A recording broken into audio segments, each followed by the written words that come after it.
Hello, my name is Henry Caplet, and welcome to my independent living assignment. So, what this quick little outline, we're going to be talking about the statistics of falling. We're going to be moving into more movement. So, now let's get into the hospitalizations. In 2017 to 2018, approximately over 50% of all injuries related to falls were linked to seniors aged 65 and up. In 2018 to 2019, approximately 9% of all hospitalizations for fall-related injuries were linked to that same demographic.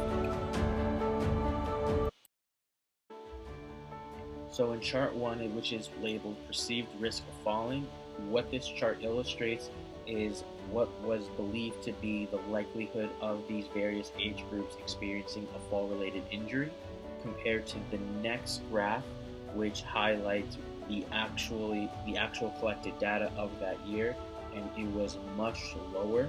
Let's begin with a lower body exercise. Let's like to call the walk-in squat. So what's going to happen is you have two opposing seats. So in this case, my sofa and the armrest or armchair, sorry.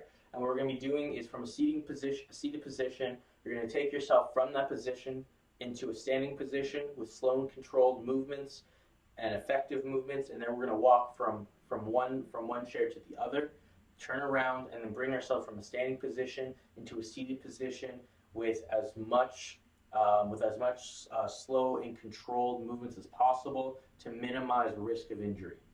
All right. So now let's get right into it. I'm going to start with this side, the armchair. So different modes of this can either be when you're sitting on the chair, you can use your armrest to help you if you have weaker leg muscles. Now, if that's not the case for you, you can try just your hands on your thighs, and if you're just trying to just overall, if that's too easy still, if you want to really engage your muscles, then just do it regularly with your hands on your shoulders like so. So in this case, just for the example, I'm going to do with the armrest. Okay, things to consider. We want our knees to be in alignment. We don't want them running away from each other, and we don't want them colliding with each other. We want good neutral posture, engaging the core. I'll go over some cues of that in a moment. So what we're going to do from the arm's perspective, we're going to move forward, breathe in, and then when we breathe out, we're going to lift ourselves. So breathe out, and then we're just going to walk normally, or as much as you're normal, with controlled as possible. And then when we get to the other side, we're going to turn around, okay? And we're going to lower ourselves like so, keeping the core engaged. So now what does that really mean? Really quickly, when we sneeze, when we go into that last motion, the lurching forward or arching forward, we're actually contracting our core. You'll feel that tension at the end of every sneeze. That is you want to sustain that tension. So again, reason why we do this is because we want to limit the amount of pressure on our spine and want to keep everything in alignment, so we don't get any unnecessary force or on various parts of our body. All right, so feet shoulder width apart, or feet shoulder width apart. Your feet can go out if that's more comfortable for you. Everyone's position is different, so whatever's more comfortable for you, that's fine. All right, so hands, for me, I'm going to do the example hands on the shoulders, like so. Bend at the knee, and then come right down, like so. And so we're going to do this again, and then walk forward. So an ideal rep to set ratio is either 5 to 10 reps to 1 to 2 sets. If this is your first time, try. If you can do 2 sets of 5, that's great. If you can do 1 set of 5, also great. Whatever your starting point is, just understand that we want to improve. Doesn't matter where we start from. So that concludes the first exercise. Okay guys, so now let's get into a modified push-up. So if you can't do either a regular push-up or a knee push-up, the next regression of that would be a wall push-up, which I'm going to go over in a second. So things you want to look up for are an RPE, which is rate of perceived exertion. So how hard you feel like you're working. You want to keep it between, on a scale from 1 to 10, you want to keep it between a 5 and a 6. Okay? So do is feet together, arms on the wall, shoulder width apart. Okay, so what we're going to be doing is, without lifting our feet whatsoever, we're just going to come forward and then come on back. So for breathing pattern, you want to breathe in while lowering yourself, breathe out when you come back. Feel the tension in your pectoral area, your chest area. You want to really feel like you're squeezing your chest when you're pushing back up.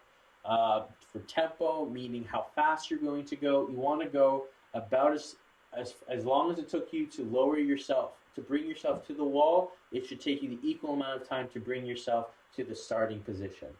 Okay? Or if you want to be counting, you want to do a tempo, so you're going to go 1, 2, 3, 4.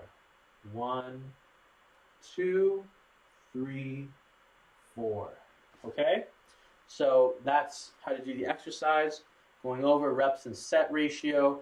Again, anywhere from 5 to 10 on reps and 1 to 2 on sets should be a good starting point. And I hope you enjoy that exercise. I'll see you in the next video. Okay, now let's get into balance. So for balance, we're going to use this chair as a support. So we're going to be doing a balancing exercise. So unlike the rest of exercises we measure that with like reps and sets. We're still doing sets, but this time we're doing this in seconds or to minutes. So in this exercise, we're going to do, let me give a quick demo. Feet shoulder width apart, both hands on the chair. Next, we're going to lift that leg up like so, right? We're just going to lift that leg. Knee is going to be bent. The actual leg is going to be at a 90-degree angle. It's going to be 90 degrees, and our foot is going to be pointing to the ground like so. Other foot is going to be looking straight, right? We don't want our hip to rotate. We want to be completely neutral, meaning going straight down. And we're going to hold this as long as you can, and then we're going to alternate legs. So there are 3 modes of this exercise, which is going to be both hands on the support, one hand on the support, or no hands on the support. And so in terms of reps to set ratio, in this case, I would say if you're new to it, start 10 to 15 seconds if you can, and do that anywhere from 2 to 3 times, 3 times per session. Or if you get really good at it, then try and make an ideal time and slowly, progressively work to that goal. So then obviously you can do the other leg, so might as well even it out for the demo. Okay, good. So you can do like that, same thing. Knee. You want the knee bent, leg at 90-degree angle, foot to the ground. Opposite leg, what you want is completely neutral. So soft joints mean that we're not locking up. We're not locking up the joint. There's going to be a small bend in that knee joint. And we're going to be looking forward like so. No rotation whatsoever. And just hold that there for as long as you can, or 15 to 20 seconds if that's a good starting point for you. So that is the end of our balancing or / proprioceptive exercise demonstration, and see you in the next exercise. Okay, so now that we've gone over all those exercises, let's all bring it together, and I'm going to teach you now how to get off the ground if you have fallen. This is very important, especially for the individuals who live alone and there's no one really to help them get off the ground. So let's begin. I'm going to do a step-by-step demo on how to get from the ground either to an elevated structure and then back to standing position. All right, so let's begin. I'm going to bring myself to the ground. I've fallen. So next, what I'm going to want to do is bring my hands together Bring my feet together. Next, from this position, I'm going to go to the couch, so I'm going to be starting with my right.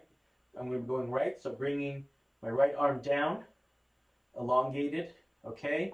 Next, I'm going to bring the opposite leg, so my left leg is going to come up. I'm going to bend at the knee.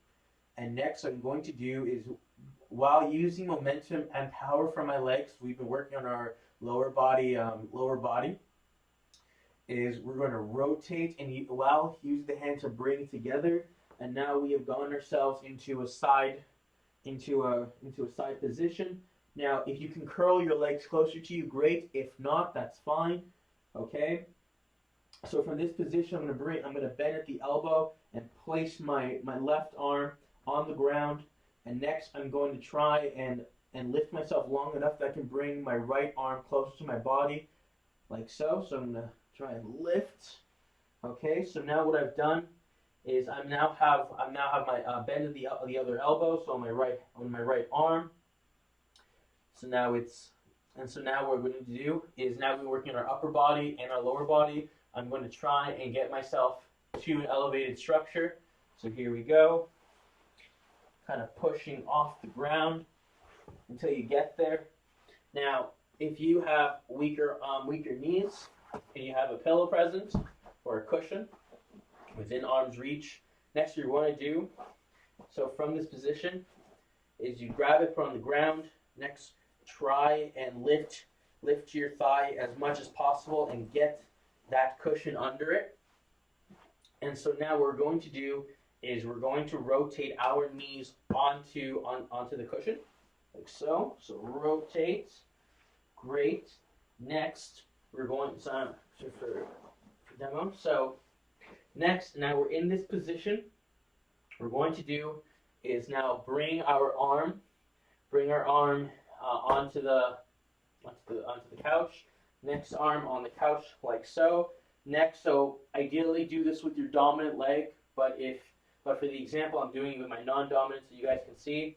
We're going to flex, bring our leg forward until it's bent at the knee. Now, again, working on our upper and lower bodies, upper and lower body. We're going to be doing is shifting our weight and bringing ourselves up. So shift the weight. Now push now in this position, a good way to look at it is kind of pretend like you're pushing the ground and the sofa away from you, like so. Now, if you have the muscular strength to just get up from that position, amazing. If that does not apply to you, now going back to that position, we'd probably want to do is bring one arm a bit more, bring your dominant arm closer, furthest from you, like so. Come up, and then try and land yourself onto the couch by rotating your body. Now that you've been on the couch, you want to breathe, relax for a second. Catch your breath. Next, you want to do, going back to this the walk and squat scenario. We're gonna have feet so apart, good posture.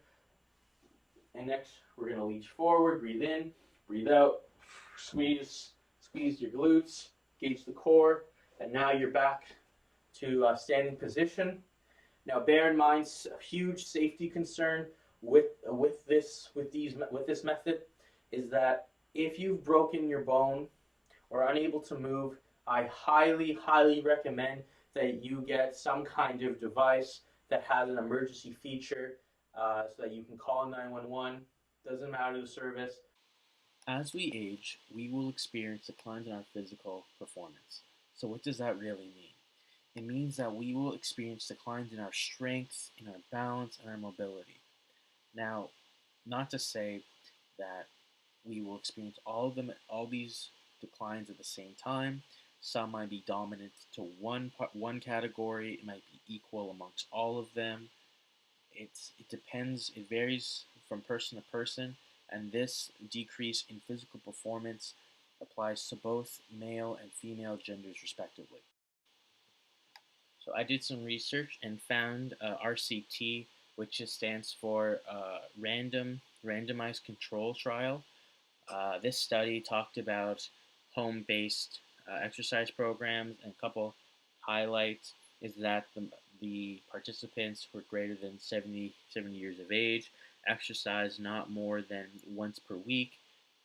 34 participants were in the exercise group, and 38 participants were in the attention control group. Four categories of training were body weight, upper body, lower body, and balance, which is what we discussed earlier. And they recommend anywhere from two sets of 8 reps 3 times per week of an RPE. So RPE again, rate of perceived exertion, or how tired you are. 7 to 8, which is zero, which is a 1 to 10 scale. And there's the link, and this is where I'm basing all my. So now for the results of the study, the findings showed an increase in functional movement and balance. However, muscle strength and endurance didn't improve significantly. So that means it was only the functional movement that made the difference.